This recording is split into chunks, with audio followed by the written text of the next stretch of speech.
PN junction diode. આપણે પી પ્રકારના અર્ધવાહક અને એન પ્રકારના અર્ધવાહક ભણી ગયા. જે સિલિકોન જર્મેનિયમ જેવા આપણા બેઝ મટીરિયલ જે છે એ બેઝ મટીરિયલમાં જો આપણે પેન્ટાવેલેન્ટ અશુદ્ધિ ઉમેરીએ તો એન પ્રકારનો અર્ધવાહક બને. ટ્રાઇવેલેન્ટ અશુદ્ધિ ઉમેરીએ તો એ પી પ્રકારનો અર્ધવાહક બને. તો હવે એક જ સિલિકોન કે જર્મનો બેઝ મટીરિયલ જે છે એને એવી રીતના ડોપ કરવામાં આવે કે એક બાજુનું જે છે તે પેન્ટાવેલેન્ટ અશુદ્ધિથી એટલે કે તે એન પ્રકાર બને અને બીજી બાજુનો જે છે તે અર્ધવાહક એટલે કે અડધો અર્ધવાહક પેન્ટાવેલેન્ટ અશુદ્ધિથી ડોપ કરાવે એટલે કે એન પ્રકાર બને અને અડધો જે બેઝ મટીરિયલનો ભાગ જે છે એ ટ્રાઇવેલેન્ટ અશુદ્ધિથી ડોપ કરવામાં આવે એટલે કે પી પ્રકારનું બને. એટલે એક જ આપણે એમ કહી શકાય કે જે આપણો અર્ધવાહક હતો એને બંને પ્રકારના એમ કહેવાય કે પી અને એન બંને બાજુ એટલે કે આ બાજુ પેન્ટાવેલેન્ટ અશુદ્ધિ ડોપ કરવામાં આવે, આ બાજુ ટ્રાઇવેલેન્ટ અશુદ્ધિ. તો આપણને ખબર છે કે શું હોય તો આપણે જ્યારે એમ કહેવાય કે પી પ્રકારના અર્ધવાહકમાં હોલ જે છે તે મેજોરિટી ચાર્જ કરેલ હશે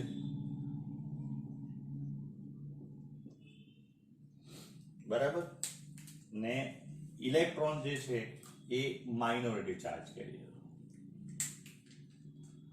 એન પ્રકારના અર્ધવાહકમાં ઇલેક્ટ્રોન જે છે એ મેજોરિટી ચાર્જ કેરિયર હોય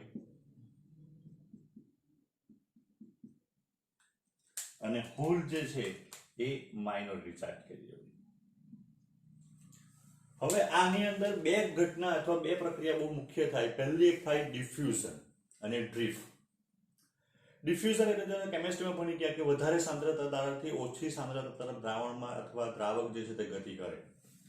તો અહીંયા આપણે કહીએ પી પ્રકારના અર્ધવાહકમાં હોલની સાંદ્રતા વધારે છે, કોન્સન્ટ્રેશન વધારે છે. એન પ્રકારના અર્ધવાહકમાં ઇલેક્ટ્રોનનું કોન્સન્ટ્રેશન વધારે છે. બરાબર. પણ આપણે બરાબર ધ્યાનથી જોઈએ તો જે પી પ્રકારનો અર્ધવાહક છે અને એન પ્રકારનો અર્ધવાહક તો આપણને ખબર છે કે પી પ્રકારના અર્ધવાહકમાં ટ્રાઇવેલેન્ટ અશુદ્ધિ ઉમેરવામાં આવે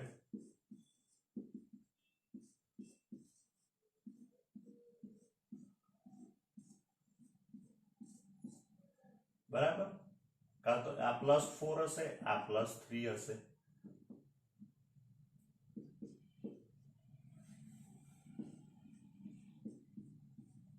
બરાબર. બીજી બાજુ જે છે આપણે એમ કહી શકાય કે અહીંયા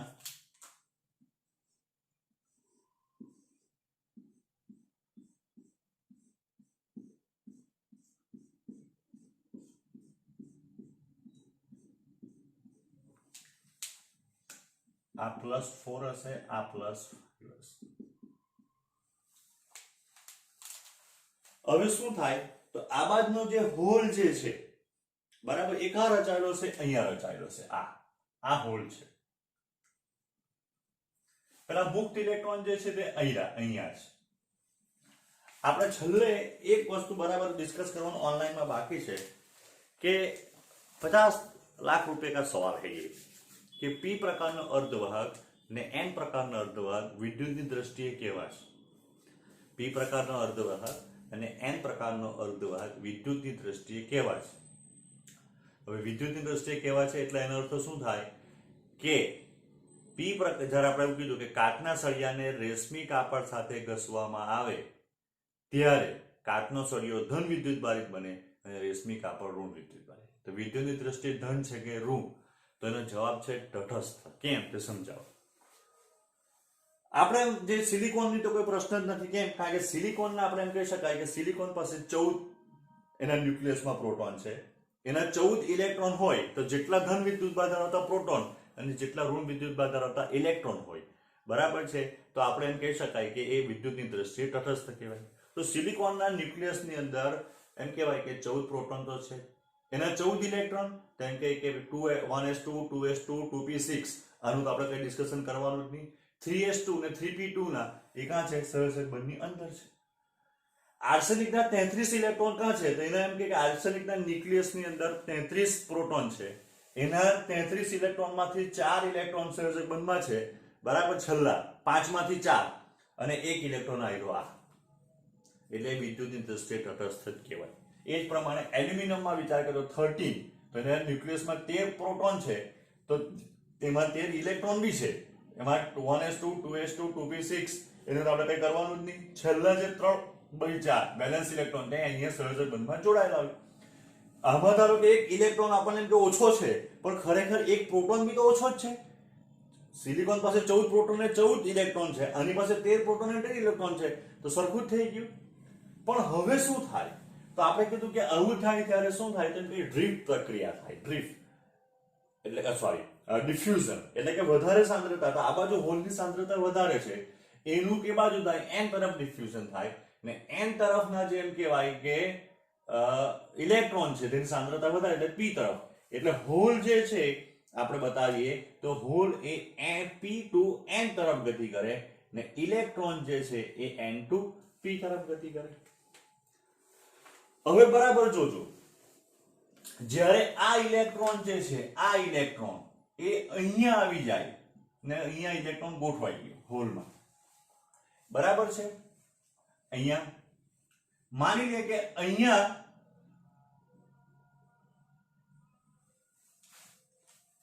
ઇલેક્ટ્રોન આવી ગયો, અહીંયા હોલ, બરાબર છે. હોલનું ડિફ્યુઝન આ બાજુ થાય, તો માની લે કે અહીંયાથી આ હોલ રચાયો, ઇલેક્ટ્રોન આ બાજુ આવી ગયો. હવે શું થાય તે સમજજો બરાબર. પહેલા એક વસ્તુ સમજાય દે, પછી બીજીની ચર્ચા કરીએ આપણે. જો કે ધારો કે ઇલેક્ટ્રોન અહીંયાથી અહીંયા આવ્યો, હોલ અત્યારે રચાયો નથી, માને ખાલી ઇલેક્ટ્રોનનું ડિફ્યુઝન થયું. તો ઇલેક્ટ્રોન અહીંયા હતું, તો પહેલા આપણે એમ કીધું કે આ કોણ હતો? આ તો એમ કે આર્સેનિક નો હતો, પણ આર્સેનિક માટે 33 પ્રોટોન અને 33 ઇલેક્ટ્રોન હતા, એટલે એ તટસ્થ તરીકે જ વર્તન કરતો હતો. હવે જ્યારે ઇલેક્ટ્રોન અહીંયા આવીને રચાઈ ગયો આમાં, તો હવે આ ઇલેક્ટ્રોન કોનો કહેવાય? તો એ એલ્યુમિનિયમ નો કહેવાય. એટલે હવે આપણે એમ કહી શકાય કે આ જે અહીંયા રચાયો આ જગ્યાએ, બરાબર, એલ્યુમિનિયમ નો કહેવાય. તો એલ્યુમિનિયમ પાસે એક ઇલેક્ટ્રોન વધી ગયો, એટલે એ જેમ કહેવાય કે હોલનું જે ડિફ્યુઝન થયું અહીંયા ને ઇલેક્ટ્રોન આવ્યા, તો આ બાજુ જે છે તે ઋણ વિદ્યુતભારિત વધતો જાય. ને એ જ પ્રમાણે આ બાજુ ધારો કે કોઈ જગ્યાએ ઇલેક્ટ્રોન જે છે એ ખસી ગયો, અહીંયા આટલેથી ઇલેક્ટ્રોન ખસી ગયો અહીંયા, આ ઇલેક્ટ્રોન આર્સેનિક નો હતો, તો ઇલેક્ટ્રોન જતો રહ્યો, તો એને કે એક ઇલેક્ટ્રોન ઓછો થઈ ગયો, તો એક પ્રોટોન વધી ગયો. તો અહીંયા આપણે એમ કહી શકાય કે આ ધન વિદ્યુતભાર તરીકે વર્તન કરવાનું. એટલે આ બાજુ જે છે એ એમ કહેવાય કે ઋણ આયન વધતા જાય, આ બાજુ ધન આયન વધતા જાય, બરાબર. અને ઋણ સ્પેસ ચાર્જ કહેવાય, આ બાજુ ધન સ્પેસ ચાર્જ કહેવાય અહીંયા, બરાબર. સમજો શું થાય તે. હવે પાછું એકવાર જોઈ લો. એટલે કે આ જે વિસ્તાર હતો એ વિસ્તારમાં ધીરે ધીરે શું થવા માંડે? તો ધીરે ધીરે જે આપણું જંકશન જે હતું એ જંકશનની નજીકના વિસ્તારમાં અહીંયા ધીરે ધીરે ધન આયન ભેગા થવા માંડે,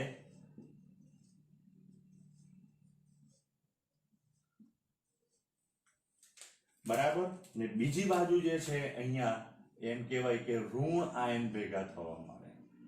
પાછું એક વાર સમજાવું કે આ ધન આયન કેવી રીતના ભેગા થયા ને ઋણ આયન કેવી રીતના ભેગા થયા તે.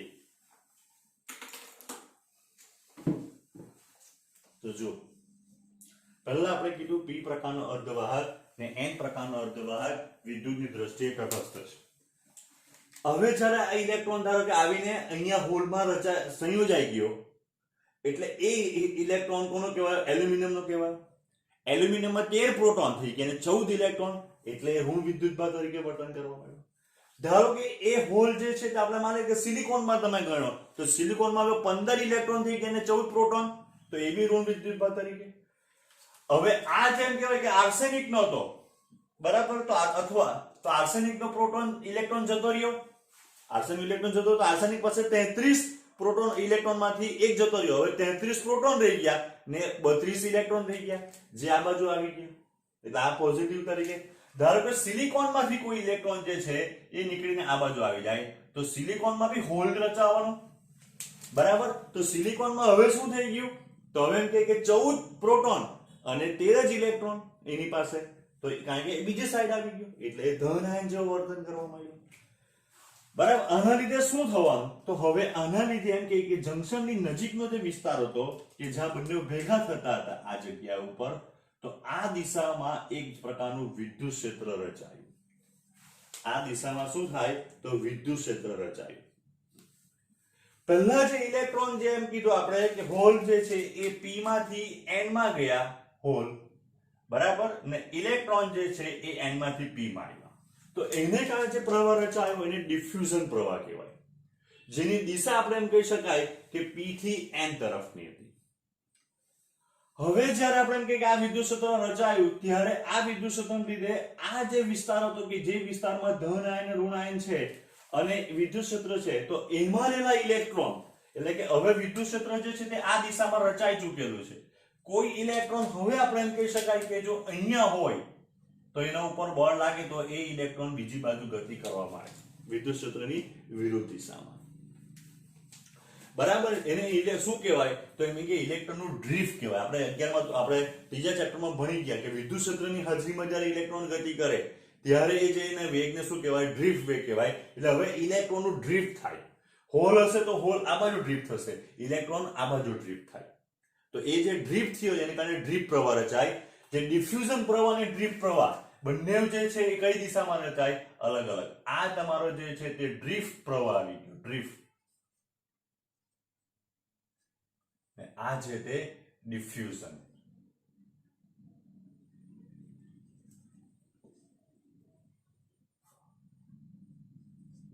બરાબર, એ ડિફ્યુઝન પ્રવાહ બંને અલગ અલગ દિશામાં રચાય. જ્યારે બંને સમાન થઈ જાય અથવા આપણે એમ કહી શકાય કે આ વિદ્યુત ક્ષેત્ર એટલું પ્રબળ થઈ જાય કે હવે એ ઇલેક્ટ્રોનને જે છે એ આ બાજુથી આ બાજુ આવતા અટકાવી દે, હોલને આ બાજુથી આ બાજુ જતા અટકાવી દે. કારણ કે ઇલેક્ટ્રોન જો હવે આ બાજુ જવું હોય, કાં ઇલેક્ટ્રોન કાં વધારે છે, n માં વધારે છે, એને જો p માં જવું હોય તો આ વિદ્યુત ક્ષેત્રનો સામનો કરવો પડે, જે પહેલા નહીં કરવો પડતો હતો. હોલે p માંથી n માં જવું હોય, જે ડિફ્યુઝન થતું હતું, બરાબર છે, તો આ વિદ્યુત ક્ષેત્રનો સામનો કરવો પડે. જો ઇલેક્ટ્રોન અહીંયા દાખલ થયા તો વિદ્યુત ક્ષેત્ર આ બાજુ ફેંકી દે, હોલ આ બાજુ થયો તો એને આ બાજુ ફેંકી દે. તો હવે આપણે એમ કહી શકાય કે એક વિસ્તાર આપણને એવો મળે જે વિસ્તાર ખરેખર બરાબર ધ્યાનથી જોવા જઈએ તો મેજોરિટી ચાર્જ તેની દ્રષ્ટિએ ખાલી થઈ ગયો. અહીંયા હોલ જ નથી, અહીંયા ઇલેક્ટ્રોન જ નથી. કારણ કે જો આમાં ઇલેક્ટ્રોન હોય, બરાબર છે, તો એ આ બાજુ જતા રહે, હોલ હોય તો એ આ બાજુ જતા રહે. ઇલેક્ટ્રોન અહીંયા હોય તો આ બાજુ ગતિ કરી જાય, હોલ અહીંયા હોય તો આ બાજુ ગતિ કરી જાય.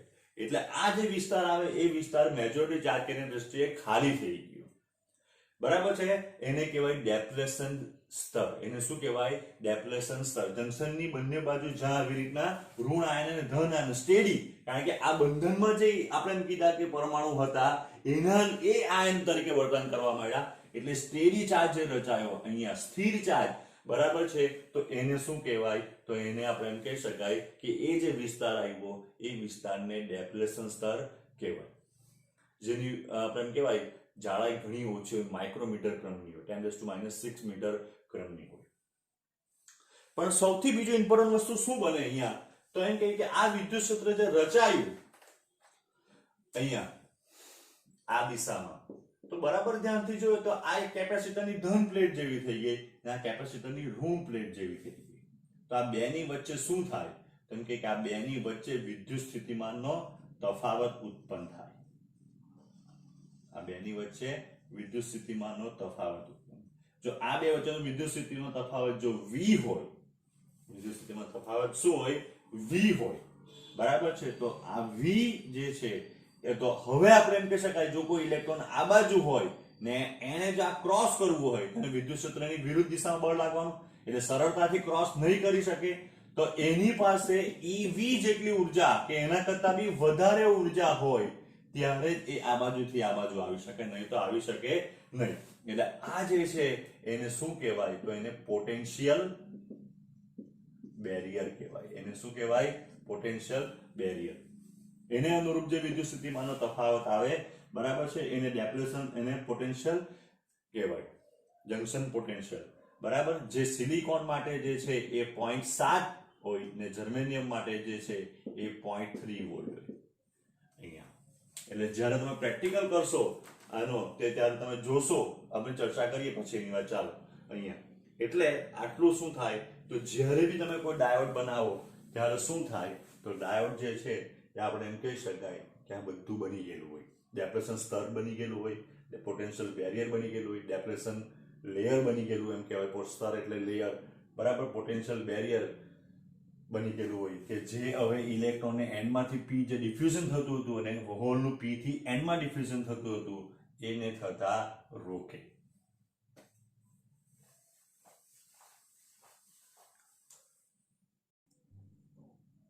હવે પીએન જંકશનનું ફોરવર્ડ બાયસ. ફોરવર્ડ બાયસ એટલે શું અથવા બાયસ એટલે શું? આપણે બહારથી વિદ્યુત સ્થિતિમાન તફાવત લાગુ પાડીએ. ફોરવર્ડ બાયસમાં એમ કહેવાય કે બેટરીનો જે ધન છેડો જે છે અહીંયા એ P સાથે અને ઋણ છેડો છે ડાયોડના M સાથે જોડવામાં આવે, અથવા એમ કહી શકો જે વધારે સ્થિતિમાન છે એ વધારે સ્થિતિમાન P પર છે અને ઓછું જે સ્થિતિમાન જે છે એ N પર છે, તો બી ડાયોડ ફોરવર્ડ બાયસમાં છે એમ કહેવાય. અહીંયા ધારો કે -5 છે ને અહીંયા -7 છે, તો -5 -7 કરતા વધારે કહેવાય, તો બી ડાયોડ ફોરવર્ડ બાયસમાં જ કહેવાય. અહીંયા 0 છે ને અહીંયા -7, તો બી ફોરવર્ડ બાયસમાં કહેવાય. એટલે વધારે સ્થિતિમાન P પર હોવું જોઈએ, ઓછું સ્થિતિમાન જે છે એ આપણે એમ કહેવાય N પર હોવું જોઈએ. એનાથી થશે શું? તો જો આપણે એમ કીધું કે જ્યારે અહીંયા જે આપણું ડેપ્રેશન સ્તર હતું, પોટેન્શિયલ બેરિયર હતું, એના લીધે શું થાય તો ઇલેક્ટ્રોન N માંથી P માં જતા અટકે. એનો અર્થ એમ થાય કે જો ઇલેક્ટ્રોન N માંથી P માં નહીં જતા હોય અહીંયા, તો વિદ્યુત પ્રવાહ N જે છે એની ગતિ અટકી જાય. કારણ કે ઇલેક્ટ્રોનનું પરિભ્રમણ થતું હોય તો જ આપણે એમ કહી શકાય કે આપણને પ્રવાહ મળે. તો એના માટે આપણે બે ઓપ્શન છે, કાં તો ઇલેક્ટ્રોનની ઉર્જા એટલી વધારો કે જેથી એ આ બેરિયર કુદાવીને N માંથી P માં જતું રહે. એટલે કે ઇલેક્ટ્રોનની ઉર્જા એટલી વધારો કે જેથી એ જે અહીંયા જંકશન પર જે વિદ્યુત ક્ષેત્ર રચાયેલું છે N થી P, બરાબર, જે અંદર છે, આપણે એટલે ઇન લખ્યું ધારો કે મેં I, તો એને બી ઓવરકમ થઈને એ N માંથી P માં આવી જાય. એક વખત N માંથી P માં આવી જાય પછી તો બેટરીને ગોળ ગોળ ફેરવતી થઈ જાય. પ્રશ્ન છે જંકશન કુદાવવાનો, બરાબર છે. પ્રશ્નો શું છે? જંકશન કુદાવવાનો. અથવા બીજો ઓપ્શન એ છે કે આપણે પોટેન્શિયલ બેરિયરની ઊંચાઈ આ બેરિયર જ ઓછું કરી દઈએ. સાદી ભાષામાં બોલીએ કે ધારો કે આપણે કોઈ દિવાલ કૂદવી છે, કોઈ આપણે તો કોઈ જે છોકરાએ દિવાલ કૂદી છે, છોકરાને તમે કાં તો દિવાલ કૂદાવી દો ઉર્જા આપીને, અથવા દિવાલ એટલું નીચે કરી નાખો છોકરો આપોઆપ કૂદી જાય. તો હવે શું કરીએ આપણે? આ રીતના કરવાથી હવે શું થવાનું?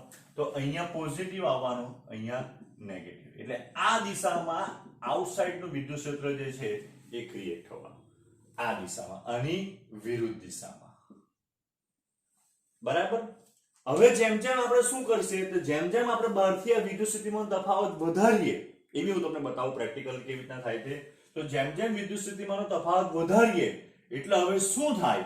તો જેમ જેમ વિદ્યુત સ્થિતિમાનનો તફાવત આપણે વધારીએ તેમ તેમ બહારનું વિદ્યુત ક્ષેત્ર વધતું જાય અને જંકશન પર પરિણામી વિદ્યુત ક્ષેત્ર જે છે, તો પહેલા બહારનું વિદ્યુત ક્ષેત્ર ઓછું હતું, અંદરનું વિદ્યુત ક્ષેત્ર વધારે હતું, તો પરિણામી આપણને આ દિશામાં મળે. આ દિશા એટલે ઇલેક્ટ્રોનને આ બાજુ જતા રોકે. પણ જ્યારે આપણે એક સમય એવો આવી જાય કે બહારનું વિદ્યુત સ્થિતિમાન અને અંદરનું બહારનું વિદ્યુત ક્ષેત્ર અને અંદરનું વિદ્યુત ક્ષેત્ર બંને સમાન થઈ જાય, આપણે અહીંથી એટલું વિદ્યુત સ્થિતિમાન તફાવત લાગુ પાડીએ કે બંને વિદ્યુત ક્ષેત્ર સમાન થઈ જાય, ત્યારે જો કેટલાક ઇલેક્ટ્રોન પાસે ઉર્જા હોય તો એ N માંથી P માં પ્રવેશે. જેવા એ N માંથી P માં પ્રવેશા એટલે કે તરત જ P થી N તરફ પ્રવાહનું વહન સ્ટાર્ટ થઈ જાય. હવે જો આપણે એમ કહી શકાય કે બહારનું વિદ્યુત સ્થિતિમાન, બહારનું વિદ્યુત ક્ષેત્ર હજુ વધારીએ, બરાબર છે, બહારનું વિદ્યુત ક્ષેત્ર હજુ વધારીએ તો પરિણામી વિદ્યુત ક્ષેત્ર આપણને આ દિશામાં મળે. તો આ દિશામાં જો વિદ્યુત ક્ષેત્ર મળે એ તો ઇલેક્ટ્રોનને એની વિરુદ્ધ દિશામાં બળ લગાડે, એટલે કે N થી P માં જવામાં મદદ કરે. બરાબર. એટલે શું થાય તો એમ કે ઇલેક્ટ્રોન હવે N થી P માં બહુ સરળતાથી જઈ શકે. જો ઇલેક્ટ્રોન N થી P માં બહુ સરળતાથી જઈ શકે તો પ્રવાહ જે છે એ P થી N તરફ વહેતો થઈ જાય. પ્રવાહ શું થાય? P થી N તરફ વહેતો થઈ જાય અહીંયા. બરાબર. એટલે હવે જ્યારે આપણે બહારથી વિદ્યુત સ્થિતિમાન તફાવત એટલો લાગુ પાડીએ કે જેથી પોટેન્શિયલ બેરિયરની જાડાઈ ઘટે, પોટેન્શિયલ બેરિયરનું મૂલ્ય ઘટે, એટલે કે ઇલેક્ટ્રોન N માંથી P માં પ્રવેશવા મળે. ઇલેક્ટ્રોન N માંથી P માં પ્રવેશે અને હોલ છે તે P થી N માં પ્રવેશે. એટલે ડાયોડ જ્યારે આપણે કે ફોરવર્ડ બાયસમાં હોય ત્યારે આપણને પ્રવાહ જે છે એ P થી N તરફ મળે. એટલે પ્રવાહનું P થી N તરફ મળે આ. બરાબર. એટલે આ જે છે એ ડાયોડની સંજ્ઞા છે Pn. આ Pn જંકશન ડાયોડની સંજ્ઞા છે. બતાવે કે જ્યારે ડાયોડ ફોરવર્ડ બાયસમાં હોય ત્યારે પ્રવાહ જે છે આ પ્રવાહનું ચિહ્ન છે એ કાં હોય? તો એ પ્રવાહ p થી n તરફ, કારણ કે ઇલેક્ટ્રોન જે n થી p તરફ ગતિ કરે અને હોલ છે તે p થી n તરફ.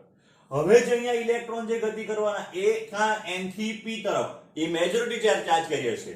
હોલ જે ગતિ કરવાના n થી p થી n તરફ, એ બી મેજોરિટી ચાર્જ કેરિયર છે. એટલે અહીંયા જે પ્રવાહનું નિર્માણ થાય એ પ્રવાહ મિલી એમ્પિયર ક્રમનો હોય. એ પ્રવાહ કયા ક્રમનો હોય? તો મિલી એમ્પિયર ક્રમનો હોય, કારણ કે પ્રવાહ આપણે એમ કહેવાય કે વિદ્યુતભારી કણોની સંખ્યા કેવી છે? વધારે છે. હવે જો આપણે I વિરુદ્ધ V નો આલેખ દોરીએ તો જ્યાં સુધી આપણે પોટેન્શિયલ બેરિયર જેટલો વોલ્ટેજ લાગુ નહીં પાડીએ, જે 0.7 હોય સિલિકોન માટે, જર્મનિયમ માટે 0.3 હોય, ત્યાં સુધી આપણને પ્રવાહ મળે નહીં. પછી થોડાક ઇલેક્ટ્રોન જે છે એ સક્ષમ બને કે જે ક્યાં જાય? તો એ n માંથી p માં જાય.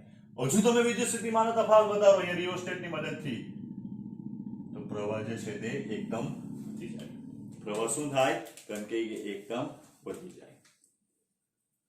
બરાબર? તો આપણે હવે એમ કહી શકાય કે અહીંયા આ જે આપણને પ્રવાહ મળે એ ફોરવર્ડ બાયસમાં પ્રવાહ મળે, જેની દિશા p થી n તરફ હોય, કારણ કે પોટેન્શિયલ જેમ જેમ બહારથી વિદ્યુત સ્થિતિમાં વધારતા જઈએ તેમ તેમ આ પોટેન્શિયલ બેરિયરનું મૂલ્ય ઘટે, પોટેન્શિયલ બેરિયરની જાડાઈ ઘટે એમ કહેવાય, અને ઇલેક્ટ્રોન જે છે તે n માંથી p માં અને હોલ છે તે p થી n તરફ ગતિ કરતા થઈ જાય. તો રૈવાજિક પ્રવાહ જે છે આપણને ફોરવર્ડ બાયસ પ્રવાહ જે છે તે મળે.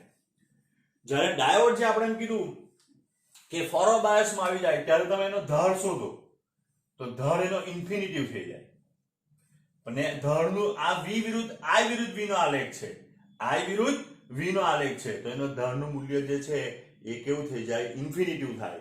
તો એનો અવરોધ 0 થઈ જાય. એટલે ડાયોડ જ્યારે આદર્શ ડાયોડ જ્યારે સંપૂર્ણ ફોરવર્ડ બાયસમાં જાય ત્યારે એનો અવરોધ 0 થઈ જાય. પ્રેક્ટિકલી વિચાર કરવામાં આવે તો એનો અવરોધ જે છે તે ઓછો થઈ જાય. એને ડાયનેમિક અવરોધ પણ કહેવાય, ચલ અવરોધ, કે જે અવરોધ બદલાયા કરે. પહેલા અવરોધ કેવો હતો? અહીંયા તો અવરોધ ઇન્ફિનિટિવ હતો, પછી અવરોધ થોડો ઘટ્યો અને પછી અવરોધ 0 થઈ ગયો. એટલે ડાયોડ જ્યારે ફોરવર્ડ બાયસમાં જાય તો આદર્શ ડાયોડ હોય તો આદર્શ ડાયોડનો ફોરવર્ડ બાયસમાં અવરોધ કેવો થાય? 0 થાય.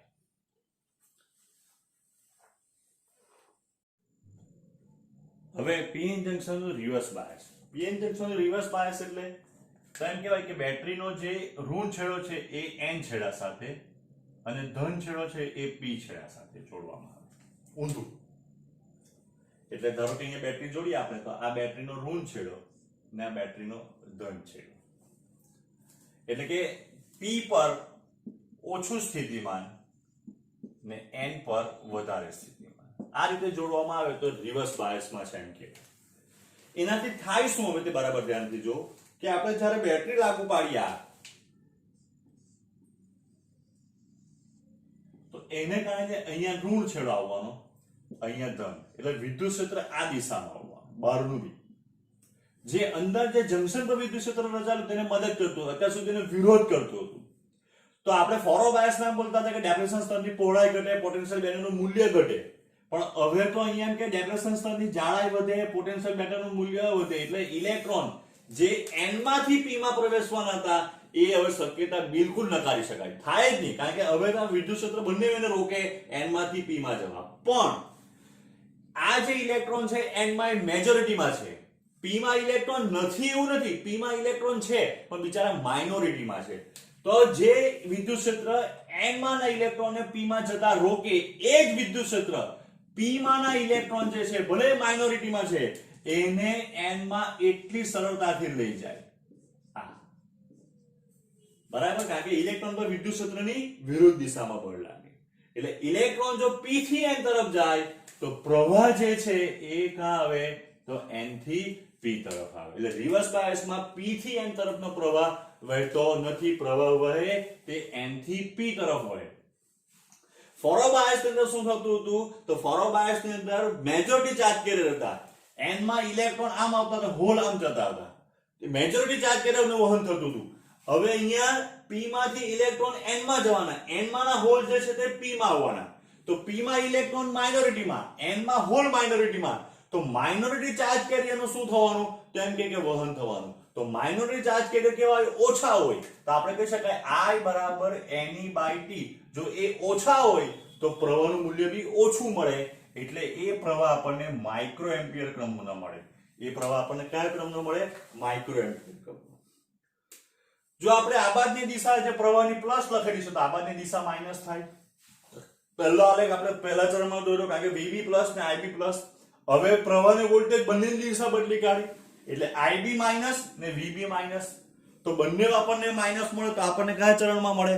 તો એ ત્રીજા ચરણમાં મળે. તો શરૂઆતમાં પ્રવાહ નહીં મળે ને પછી જે પ્રવાહ આવો એકદમ મળે, જેને રિવર્સ બ્રેકડાઉન વોલ્ટેજ બી કહેવાય. અહીંયા જ્યારે આપણે પ્રવાહ એકદમ વધી જાય ત્યારે એને શું કહેવાય? તો એને રિવર્સ વોલ્ટેજ બ્રેકડાઉન કહેવાય. બરાબર, રિવર્સ બ્રેકડાઉન વોલ્ટેજ.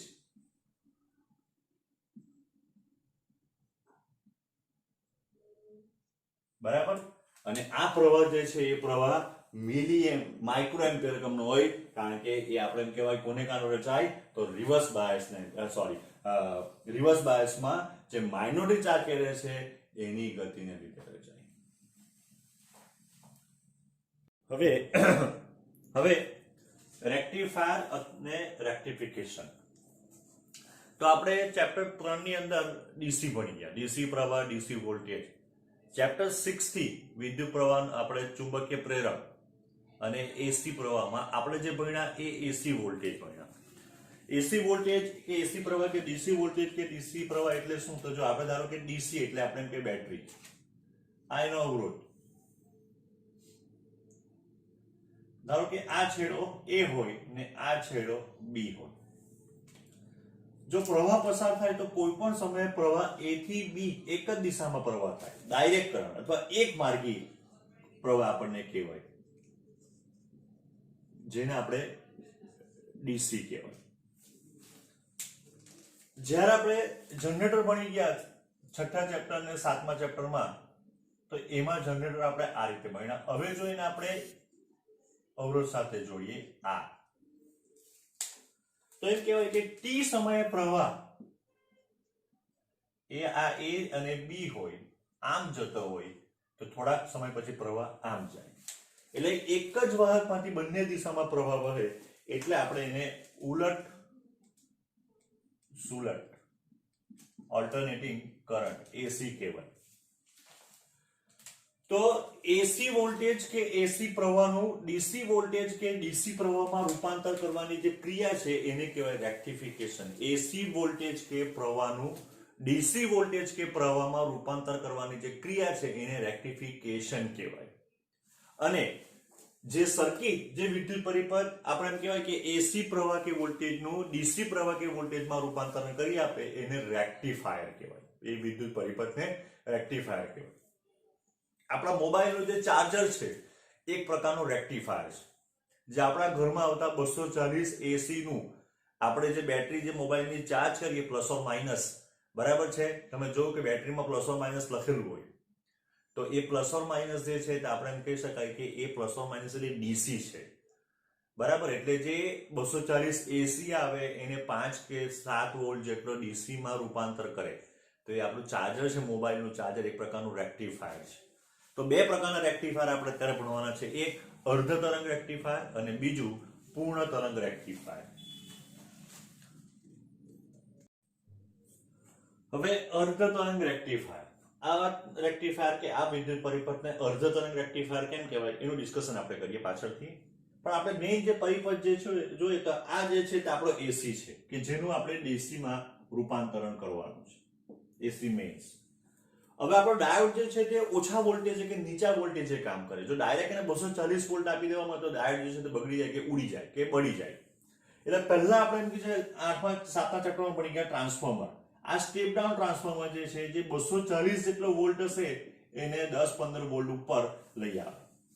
બરાબર, પણ હજુ બી આ જે વોલ્ટેજ ઘટી જાય ટ્રાન્સફોર્મરના બે છેડા વચ્ચે, આ ધારો કે છેડો A છે ને આ છેડો B છે, તો આ બે ની વચ્ચે બી હજુ એસી જ મળશે આપણે. એટલે અહીંયા આપણે એ આગળનો ઇનપુટનો એક આલેખ દોરેલો છે કે જે આપણને ખબર એસી વોલ્ટેજ છે કે એસી પ્રવાહ છે આવ્યા.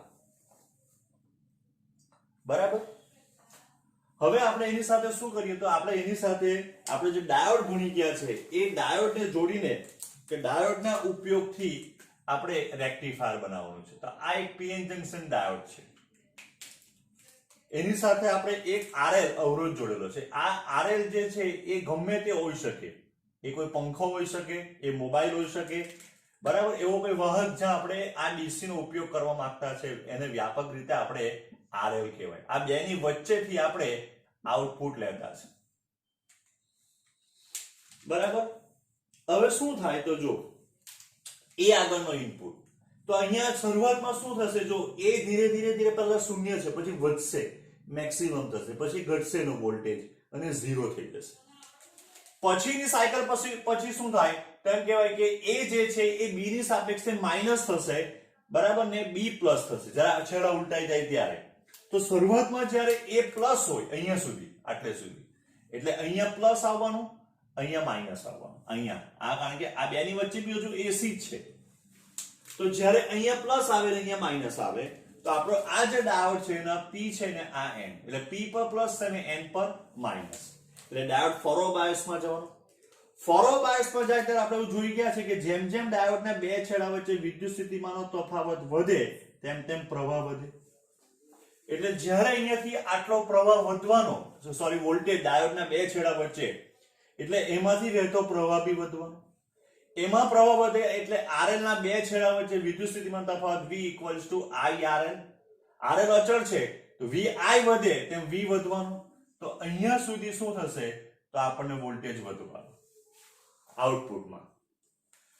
હવે ડાયોડના બે છેડા વચ્ચે વોલ્ટેજ ઘટવાનો, તો જો વોલ્ટેજ ઘટે તો પ્રવાહ ઘટે, પ્રવાહ ઘટે અહીંયા એટલે આઉટપુટ વોલ્ટેજ પર ઘટે, કોઈ આરએલ ના બે છેડા વચ્ચે, એટલે ઘટીને 0 થઈ ગયો. હવે આ ઇનપુટના બીજા અર્ધચક્ર, તો ઇનપુટનો બીજા અર્ધચક્ર માટે શું થવાનું તો હવે એ છે તે નેગેટિવ થઈ ગયો બી ની સાપેક્ષે અને બી પોઝિટિવ, એટલે એ પર નેગેટિવ આવ્યો અને બી પર પોઝિટિવ આવ્યો.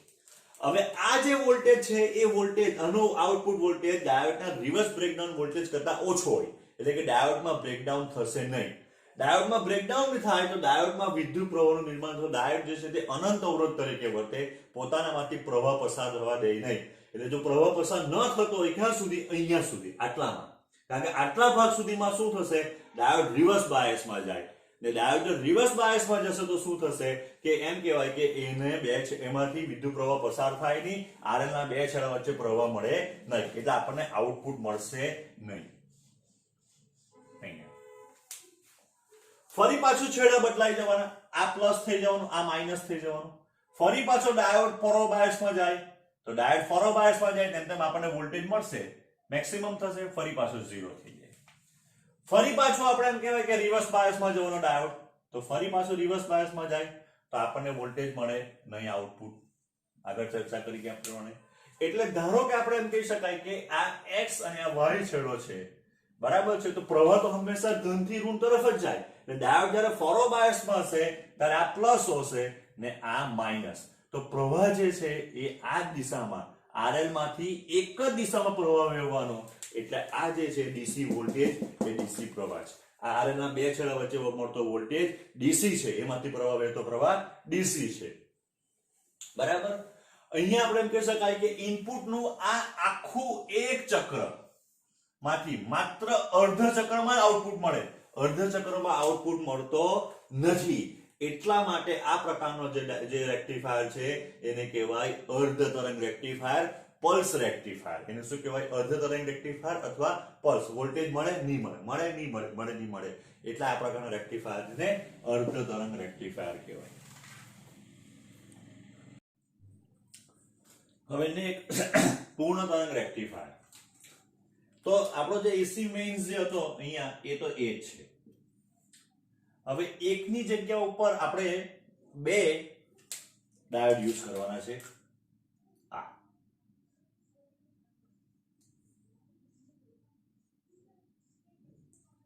બે પીએન જંકશન ડાયોડ, આ પીએન જંકશન ડાયોડ 1, અથવા એને આપણે એકદમ શોર્ટમાં નામ આપી દઈએ આ D1 ડાયોડ, આ D2.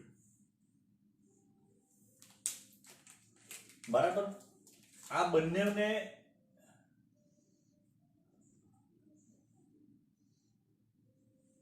આ રીતે જોઈન્ટ કરી દીધા. આ જે છેડો જે છે એને આપણે એ કીધો આઉટપુટ, ટ્રાન્સફોર્મરનો આઉટપુટ, અને કીધો બી. હવે ટ્રાન્સફોર્મરમાં શું હોય તો જો ટ્રાન્સફોર્મરમાં જ્યારે આપણે એની રચના જોઈએ ટ્રાન્સફોર્મરની, તો ટ્રાન્સફોર્મરની રચનામાં આ ધારો કે પ્રાથમિક પૂછડું, આ ગૌણ પૂછડું, બરાબર છે, આ ઇનપુટ વાળું ને આ આઉટપુટ વાળું. ઇનપુટમાં બે જ છેડા હોય, આઉટપુટ પર તમે ધારો એટલા છેડા નક્કી કરી શકો. ધારો કે આપણી પાસે 100 આંટા છે, તો એક વાયર 0 પરથી કાઢ્યો તે A, બીજો વાયર 100 પરથી કાઢ્યો તે B, ત્રીજો એક વાયર 50 ઉપરથી કાઢ્યો તો એને સેન્ટર ટેપ કહેવાય. તે અહીંયા છે, આ સેન્ટર ટેપ. હવે સેન્ટર ટેપ વાળો જે વાયર જે છે એને અહીંની કોઈ પણ સાથે કનેક્ટ કર્યા વગર આ અહીંયા લઈ આવી ને આ બેની વચ્ચે પેલો RL અવરોધ જોઈએ અથવા RL કે જેના બે છેડા વચ્ચે આપણે આઉટપુટ લેવાના છે. ધારો કે એના બે જે છેડા છે, માની લે કે આપણે આ લખી દઈએ x, આ લખી દઈએ y. પહેલા આપણે એમ કહેતો હતા કે a ની સાપેક્ષે b પ્લસ ને b ની સાપેક્ષે a માઈનસ થતો હતો, પ્લસ ઓર માઈનસ થતા હતા. હવે આપણે એમ કહ્યું પણ સેન્ટર ટેપની સાપેક્ષે a પ્લસ ને સેન્ટર ટેપની સાપેક્ષે b માઈનસ. એટલે અહીંયા બે ઇનપુટ આપણે બતાવેલા છે, a નો ઇનપુટ ને આ b નો ઇનપુટ. એટલે સેન્ટર ટેપની સાપેક્ષે a જ્યારે પ્લસ હશે ત્યારે સેન્ટર ટેપની સાપેક્ષે b કેવો થવાનો? માઈનસ. તો શરૂઆતમાં ધારો કે એવું જ છે, a પ્લસ છે ને b માઈનસ. એટલે ડાયોડ D1 તો અહીંયા પ્લસ આવ્યું, અહીંયા માઈનસ. p પર સ્થિતિમાન વધારે, n પર સ્થિતિમાન ઓછું. p પર સ્થિતિમાન ઓછું, n પર સ્થિતિમાન વધારે. એટલે ડાયોડ નંબર 1 જે ફોરવર્ડ બાયસમાં જાય, ડાયોડ નંબર 2 રિવર્સ બાયસમાં જાય. ક્યારે? ઇનપુટના પહેલા અર્ધ ચક્ર માટે આપણે વાત કરતા છે, જ્યારે સેન્ટર ટેપની સાપેક્ષે a પ્લસ હતો ને b માઈનસ. એટલે a પ્લસ એટલે p પર પ્લસ આવ્યું, b માઈનસ એટલે p પર માઈનસ આવ્યું. એટલે ડાયોડ D1 ફોરવર્ડ બાયસમાં, ડાયોડ D2 રિવર્સ બાયસમાં. એટલે બેટરીનો ધન છેડો અહીંયા છે, ત્યાંથી અહીંથી વિદ્યુત પ્રવાહ નીકળવાનો. અહીંયાથી વિદ્યુત પ્રવાહ નીકળે આ કાથી? a પરથી. a પરથી ગયો ડાયોડ D1 પર, D1 પરથી જાય અહીંયા આ જગ્યા ઉપર આવે. બે રસ્તા, કાં તો x પર જામ કાં તો નીચે જામ. બરાબર છે? તો x ઉપર અથવા RL પર જામ, નીચે કેમ નહીં જાય? કારણ કે અહીંયા ઇન્ફિનિટી અવરોધ છે, ડાયોડ રિવર્સ બાયસમાં છે. રિવર્સ બાયસમાં ડાયોડનો અવરોધ ઇન્ફિનિટી અથવા ખૂબ મોટો હોય. એટલે બધો પ્રવાહ જે છે એ RL માંથી થઈને સેન્ટર ટેપમાંથી થઈને a પર પાછો પહોંચે. અહીંયાથી આમ આમ થઈને આ થઈને અહીંયા. તો જેમ જેમ પ્રવાહ વધતો જાય તેમ આપણને ખબર છે કે આ બે છેડા વચ્ચેનો વિદ્યુત સ્થિતિમાન તફાવત બી વધતો જવાનો. જેમ જેમ b ની સાપેક્ષે અથવા સેન્ટર ટેપની સાપેક્ષે a વધુ ને વધુ પ્લસ થતો જાય તેમ તેમ ડાયોડને બે છેડા વચ્ચેનો વોલ્ટેજ વધે. ડાયોડના બે છેડા વચ્ચેનો વોલ્ટેજ વધે તો પ્રવાહ વધે.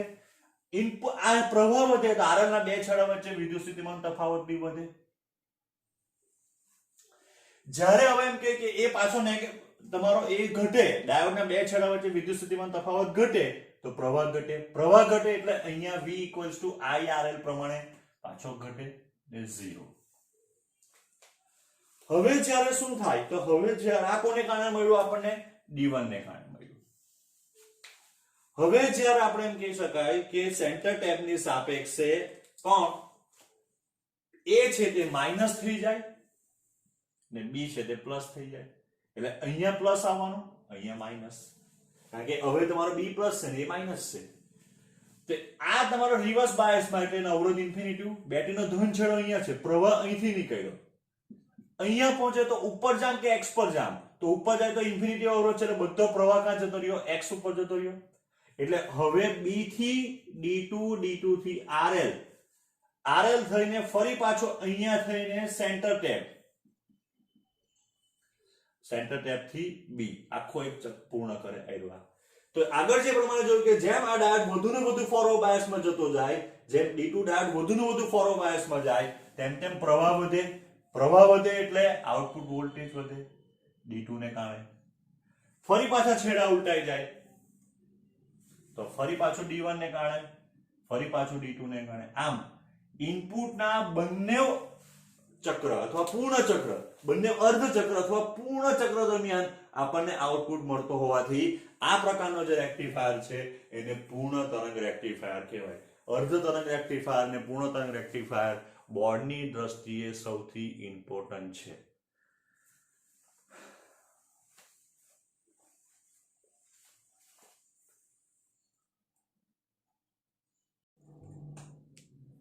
હવે ફિલ્ટર પરિપથનો ઉપયોગ શું છે? તો આપણે જ્યારે એમ કે રેક્ટિફાયર બનાવ્યું ત્યારે એસી નું ડીસી માં રૂપાંતર કરતા હોય. તો એસી નું ડીસી માં રૂપાંતર કરવા માટે ઇમ્પોર્ટન્ટ વસ્તુ શું છે? જ્યારે ડાયોડ ફોરવર્ડ બાયસમાં જાય ત્યારે 100% ફોરવર્ડ બાયસમાં જવું જોઈએ, એટલે કે એનો અવરોધ 0 હોવો જોઈએ.